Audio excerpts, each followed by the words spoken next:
Imaginez la scène. Un soir des années 1870, un hameau perdu de Loire-Atlantique, Lafrodé, près de Blain. Dans une chaumière, au sol de terre battue, une jeune paysanne est étendue, les yeux clos, le corps immobile. Autour d'elle, quelques personnes agenouillées, un prêtre, un médecin parfois, et un homme qui écrit, aussi vite qu'il peut, chaque mot qui sort de sa bouche. Car la jeune femme parle. Elle décrit ce qu'elle voit. Des villes en flammes, des routes couvertes de fugitifs, des armées qui traversent le pays. Et puis, au milieu du désastre, des terres intactes, des lieux préservés, des abris. Elle les nomme, un par un. Cette femme s'appelait Marie-Julie Jahenny. Pendant près de 60 ans, de ses 23 ans jusqu'à sa mort en 1941, elle a porté ce qu'on dit être les stigmates et vécu des milliers d'extases. Des médecins sont venus l'examiner, dont le docteur Humbert Gourbert, professeur de médecine, qui lui a consacré une longue étude. Son évêque, Monseigneur Fournier, a fait enquêter sur elle. Et pendant des décennies, des témoins ont noté ses paroles, séance après séance. Ces cahiers existent encore. On les appelle le journal de Lafrodé. Et ce qu'ils contiennent, mis bout à bout, c'est quelque chose d'unique dans toute l'histoire des prophéties. Une carte de France, une carte des régions frappées et une carte des refuges. Aujourd'hui, je vous la donne en entier, région par région. Paris, le nord, l'est, le centre, Lyon, le midi, l'ouest, la Normandie et bien sûr la Bretagne. Pour chacune, je vous lirai ce que disent les textes, avec leurs mots exacts et leurs dates. Alors installez-vous, prenez le temps et attendez votre région. Elle viendra. Un mot de cadre, un seul, et nous y allons.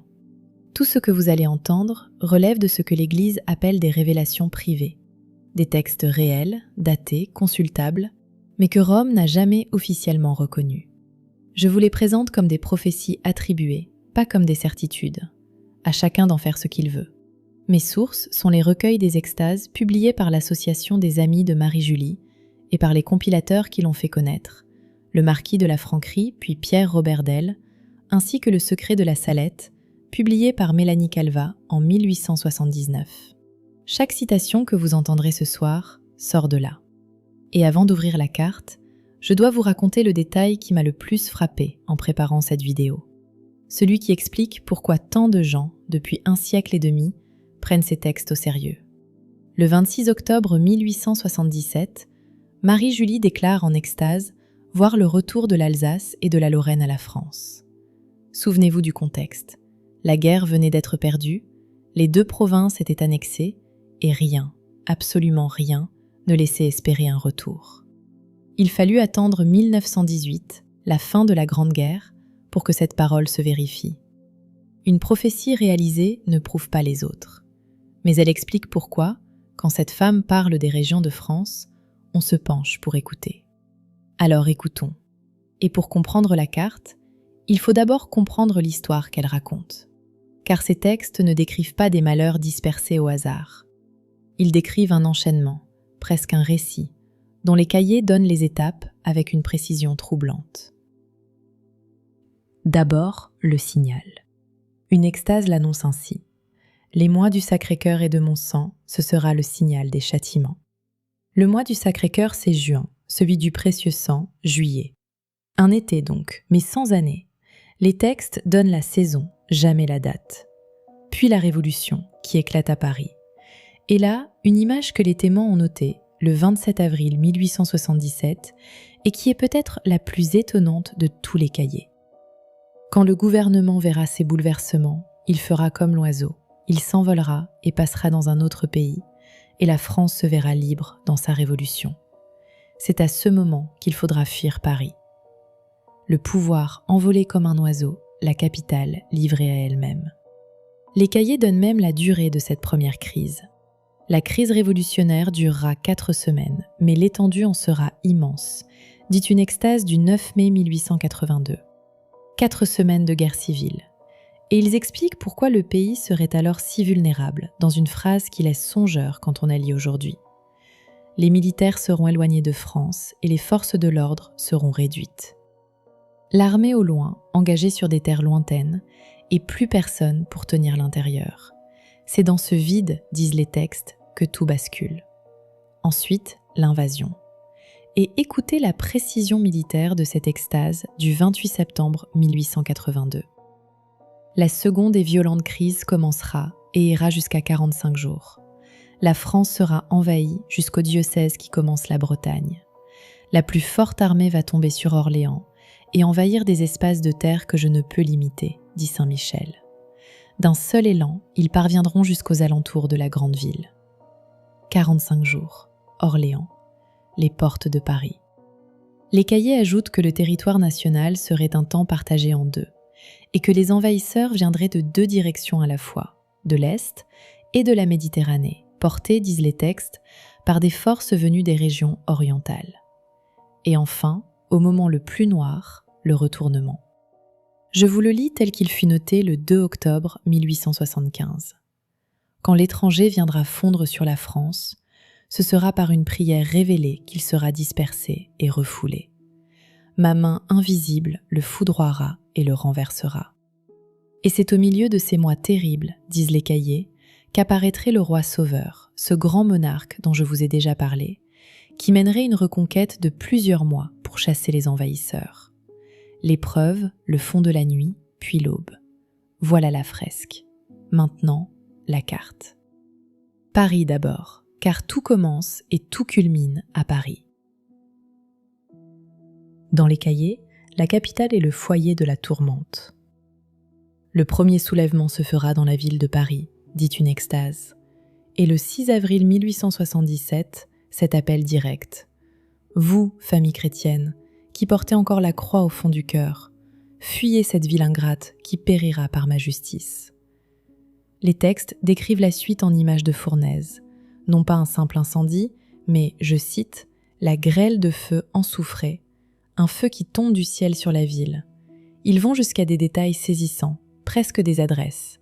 Le sanctuaire de Montmartre servirait, je cite encore, de salle de conseil et de théâtre aux révoltés. La colline du Sacré-Cœur, transformée en tribune de la Révolution.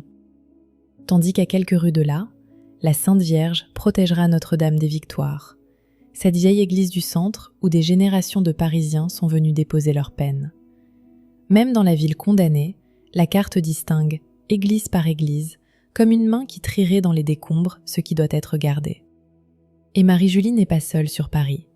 Un autre prophète de l'Ouest, l'abbé Souffrant, curé de Maumusson près de Nantes, mort en 1828, aurait dit, selon les copies qui nous sont parvenues, « Paris sera détruit, si bien détruit que la charrue y passera. » La charrue sur Paris. Le curé d'Ars, Jean-Marie Vianney, un saint canonisé celui-là, aurait annoncé que Paris serait démoli et brûlé, mais retenez ce mot, pas entièrement. Et le secret de la Salette a fixé la formule la plus célèbre de toute la littérature prophétique française. Paris sera brûlé et Marseille englouti. 4 voix, un même verdict. Et un dernier détail des cahiers, terrible de sobriété. Le roi de la Restauration, disent-ils, n'établira pas son trône à Paris, qui aura été détruit. Montons vers le nord. C'est par là que passe l'une des limites de l'invasion. Au nord, ils iront jusqu'aux limites de la Vendée et en Normandie, dit le texte. Mais le Nord porte aussi l'annonce la plus étrange de tout le corpus, notée le 16 novembre 1882. En la terre d'Amiens, la mère de Dieu est sur le point de se fixer un nouveau séjour. Et la suite précise qu'un signe paraîtrait dans le ciel, et surtout ceci que je vous lis mot pour mot. La voix d'un petit enfant annoncera, par permission divine, les terribles malheurs qui attendent la patrie. Cet enfant parlera environ 27 minutes, avec, dans la voix, des sanglots. Un tout petit enfant, trop jeune pour parler, qui parle pendant 27 minutes, en pleurant, pour avertir le pays. 27 minutes. La précision même du chiffre donne le frisson. Ce serait, disent les textes, le dernier avertissement avant les événements. L'Est maintenant. C'est la première porte de l'invasion, et une phrase décaillée donne la mesure de ce qui traverserait le pays. La terre ne sera qu'un tombeau, depuis l'Alsace-Lorraine jusqu'au bord de la Bretagne. un tombeau, d'une frontière à l'autre. Certains recueils précisent que l'Alsace et la Lorraine elles-mêmes ne seraient pas comptées dans ce tombeau, elles que Marie-Julie avait vu revenir à la France. Mais le cœur du pays, lui, serait traversé de part en part. Et ici, je veux vous faire remarquer une chose, une seule, mais elle est capitale. Dans tous ces passages, vous ne trouverez jamais le nom de l'envahisseur. Les textes disent l'étranger, l'ennemi, les forces venues des régions orientales. Pas un pays, pas un peuple, pas un drapeau. Chaque génération de lecteurs a mis un visage sur ces mots. Les contemporains de Marie-Julie, qui sortaient de la défaite, y voyaient leurs voisins d'alors. Et les textes bien plus anciens de cette tradition, ceux du grand monarque, parlaient du croissant, cet empire ottoman que l'Europe avait arrêté à Lépante, puis sous les murs de Vienne. Ces régions orientales, chaque siècle les a placées sur sa propre carte. Moi, je vous rends le texte tel qu'il est, sans drapeau. Et je vous laisse méditer ce silence, qui est peut-être la partie la plus mystérieuse de toute la prophétie. Le centre, à présent. On l'oublie toujours dans les résumés, et pourtant les cahiers lui consacrent l'une de leurs pages les plus sombres, puisque c'est là, sur la route d'Orléans à Paris, que déferlerait la plus forte armée. Écoutez, mon peuple demande pour le centre grâce et miséricorde. L'enveloppe de la mort est préparée. Il n'y a point de cercueil pour enfermer les restes du peuple malheureux. Et cette prière, dictée en extase le 20 septembre 1881, « Un miserere mon peuple, pour le centre, pour le midi, pour Lyon, Toulouse, un miserere pour les soldats. » Mais là encore, au milieu du sombre, une lumière précise. Saint Martin de Tours protégera surtout ceux qui le prieront. Tours, la ville du grand saint de la Gaule, marquée comme un abri pour ceux qui s'en souviendront. Descendons vers le sud. Lyon d'abord, nommé dans le miserere que je viens de vous lire, est visé par d'autres extases encore. Les cahiers annoncent que, dans cette ville comme dans le Midi, la messe elle-même serait parodiée en représentation infâme, le sacré retourné en spectacle. Et non loin de là, en Bourgogne, un lieu précis est marqué, Paray-le-Monial, le sanctuaire du Sacré-Cœur, dont les textes annoncent que le cloître serait incendié. Notez-le au passage, même les sanctuaires ne sont pas tous promis à l'abri. Sur cette carte, chaque lieu a son destin propre, et c'est bien ce qui la rend si troublante. Puis la vallée du Rhône, et le verdict le plus court et le plus glaçant de tous les cahiers, daté du 28 septembre 1882. Marseille, Valence, quelle boucherie! 3 mots et un cri. Marseille, que le secret de la Salette promettait déjà à l'engloutissement, ce mot restait suspendu au-dessus de la ville depuis 1 siècle et demi. Et les cahiers ajoutent un fléau que presque personne ne cite, noté le 20 septembre 1880. Il y aura des épidémies sur le Midi, Valence, Lyon, Bordeaux, tout ce qui suit cette terre en venant vers le centre. Très peu de monde pourra en réchapper. La guerre, puis la maladie, remontant le Rhône comme une marée.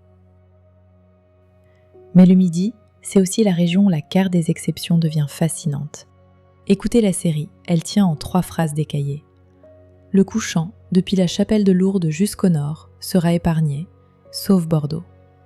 Tout l'ouest aquitain, sous la protection de Lourdes, à une exception près. Toulouse sera épargnée à cause de Sainte-Germaine de Pibrac, mais elle n'est pas au bout de ses peines. Une ville sauvée par une petite bergère, morte 3 siècles plus tôt. Mende et Rodez seront épargnés. Les vieilles terres du Gévaudan et du Rouergue, discrètes, rurales, fidèles. Quant à Lourdes même, le texte est d'une nuance qui lie tout. À Lourdes, il y aura une protection pour les justes, mais je punirai le peuple ingrat. Le sanctuaire protège, il ne protège pas tout le monde. Arrêtons-nous une seconde avant de finir le voyage. Vous l'entendez, ce motif qui revient depuis le début ? Pibrac, Lourdes, Saint-Martin de Tours, Notre-Dame des Victoires. À chaque fois qu'un lieu est épargné sur cette carte, c'est un nom de saint ou de sanctuaire qui apparaît dans la phrase. Retenez cette clé, c'est celle qui va ouvrir la dernière partie de la carte, et la plus belle. L'Ouest, le pays de Marie-Julie. Ici, les cahiers deviennent presque cadastraux, et je vous lis leur verdict d'un trait. Nantes aura moins à souffrir. Le diocèse sera comparativement protégé, mais nulle grâce pour les impies et les mauvaises familles. D'autres malheurs à partir de Nantes vers le sud. Pontchâteau sera épargné à cause du père de Montfort. La Fraudée, le jardin de Marie, sera protégé. Tout y est. La grande ville relativement abritée, le calvaire de Montfort qui couvre Pontchâteau et le minuscule hameau de la Voyante, appelé le jardin de Marie. Et pour la Vendée, cette phrase en clair-obscur. La Vendée sera protégée, sauf sur les frontières, au midi. Mais nombre de Vendéens verseront leur sang, car ils ont conservé leur foi. Protégé au cœur, éprouvé aux lisières, et payant, une fois encore, le prix de sa fidélité, comme en 1793. C'est d'ailleurs sur ces marches de Vendée et d'Anjou que les commentateurs de ces textes ont toujours situé le grand retournement de la fresque, la bataille où l'invasion se briserait, et certains la placent près de Torfou, ce village qui fut déjà, sous la Révolution, le lieu d'une victoire inespérée des paysans de l'Ouest sur une armée qui les écrasait. Le texte source, lui, dit simplement ceci, et c'est assez. L'étranger sera dispersé et refoulé par une force qui ne sera pas humaine. Ma main invisible le foudroiera. Là où les armées auront échoué pendant 45 jours, autre chose arrêterait le flot, aux portes de l'Ouest. La Normandie, elle, apparaît comme une frontière du fléau, et les cahiers y marquent un point lumineux. La région du Mont-Saint-Michel sera relativement protégée. Le rocher de l'Archange, que rien n'a jamais pris, pas même les Anglais pendant toute la guerre de 100 ans, désigné une fois de plus comme un abri. Et avec lui, les textes rangent parmi les terres protégées Pontmain, et il faut que je vous raconte pourquoi ce nom pèse si lourd dans la mémoire de l'Ouest. Janvier 1871. La guerre est perdue. Les armées ennemies approchent de Laval. Dans ce petit village de Mayenne, un soir de neige, des enfants disent voir dans le ciel une dame en robe bleue étoilée, et un message qui s'écrit lettre après lettre. « Mais priez, mes enfants, Dieu vous exaucera en peu de temps. » Tout le village prie dans la nuit glacée. Et ce soir-là même, c'est un fait d'histoire, l'avancée ennemie vers Laval s'arrête. Quelques jours plus tard, l'armistice est signé, et l'Ouest n'est pas en veille. L'apparition de Pontmain, elle, a été pleinement reconnue par l'Église dès l'année suivante. 2 ans après cette nuit-là, à quelques dizaines de kilomètres au sud, une jeune paysanne de la Fraudée entrait dans sa première extase. Toute la carte que je vous lis ce soir baigne dans la lumière de cette mie de Pontmain, celle d'une terre qui prie et d'un orage qui s'arrête à sa porte. Et enfin, la terre vers laquelle toute la carte converge, la Bretagne. Je vous lis le cri central tel que les recueils le rapportent. Toute la France est enfermée, excepté toi, ô Bretagne. Tout le pays enfermé dans l'épreuve et une seule terre laissée ouverte. Le journal précise la frontière du fléau avec une netteté étonnante. La Bretagne ne sera pas envahie. La ligne que l'ennemi, quel qu'il soit, ne franchirait pas. Le diocèse qui commence la Bretagne, dit l'extase de 1882.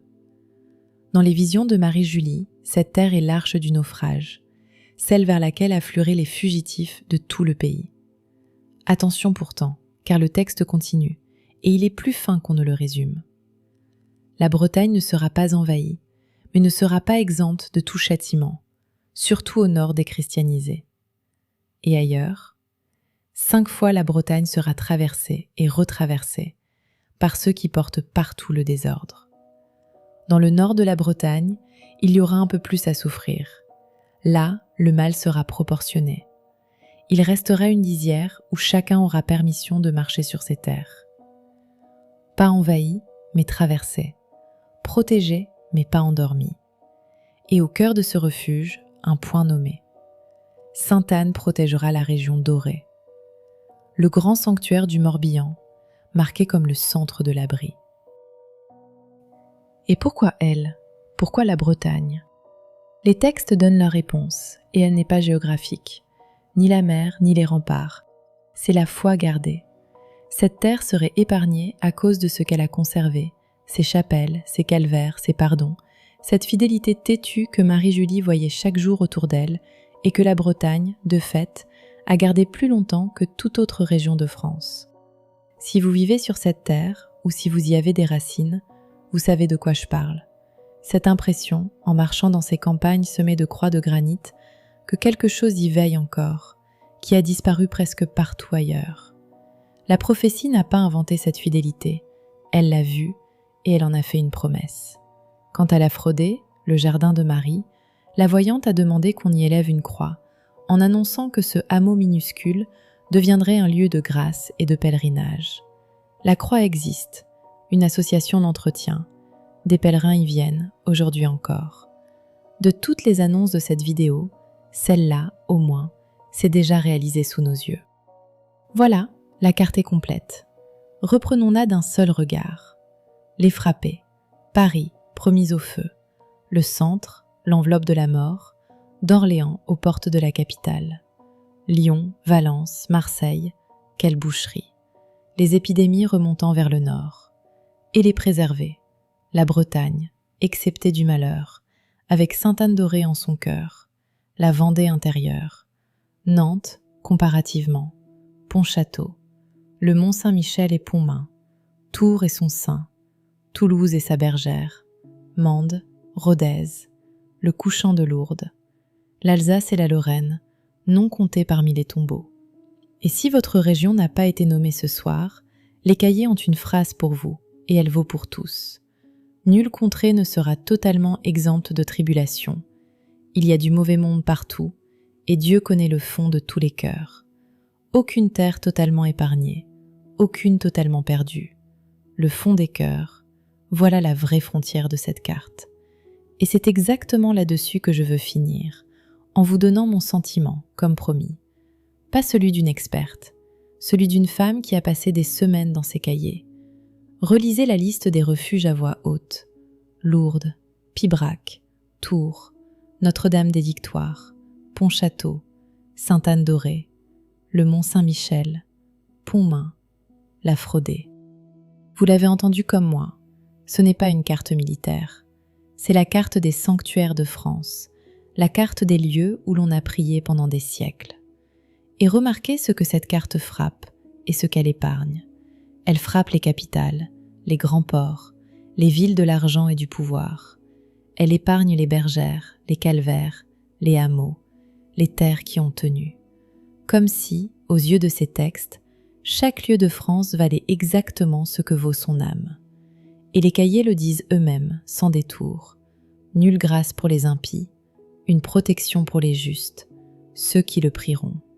À Lourdes même, le sanctuaire le plus célèbre du pays, la protection est promise aux justes et refusée aux ingrats, au même endroit, sous le même ciel.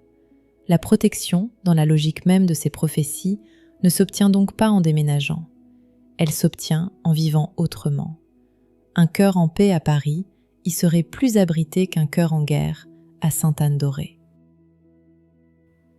D'ailleurs, tard dans sa vie, le 21 avril 1921, Marie-Julie a reçu en extase la phrase qui résume toute la carte, et je crois qu'elle vaut mieux que tous les plans d'évacuation. Âme bien-aimée, il y a 3 abris. Mon divin cœur, ma divine croix, ma bien-aimée Mère Immaculée. 3 abris, et pas un seul n'a d'adresse. Voilà, de la bouche même de la prophétie, où se trouvent les vrais refuges. Et s'il fallait une preuve, elle tient en une vie. Marie-Julie savait tout cela mieux que personne. Qu'a-t-elle fait ? Elle n'a pas bougé. Née dans son hameau, morte dans son hameau, pauvre parmi des pauvres. La femme qui voyait venir l'orage n'a pas cherché d'abri. Elle a planté une croix. Faites comme elle. Ne vendez pas votre maison. Plantez quelque chose là où vous êtes. Une prière retrouvée, une réconciliation, une fidélité. C'est cela le refuge qui ne figure sur aucune carte et qui les contient tous. Quant au moment où tout cela arriverait, vous remarquerez que je ne vous ai donné aucune année, et c'est voulu. Les textes donnent des saisons, des signes, des enchaînements, jamais de date fiable, et tous ceux qui ont voulu en fixer une, depuis 1 siècle et demi, ont été démentis. Des signes, en revanche, les cahiers en décrivent, et certains sont d'une étrangeté que je veux vous laisser en partage. celui d'Amiens dont je vous ai parlé, l'enfant qui parlerait en pleurant, et celui-ci, noté en 1878, que je vous lis sans commentaire. Je vois, dans mon soleil, un arc-en-ciel noir et bleu.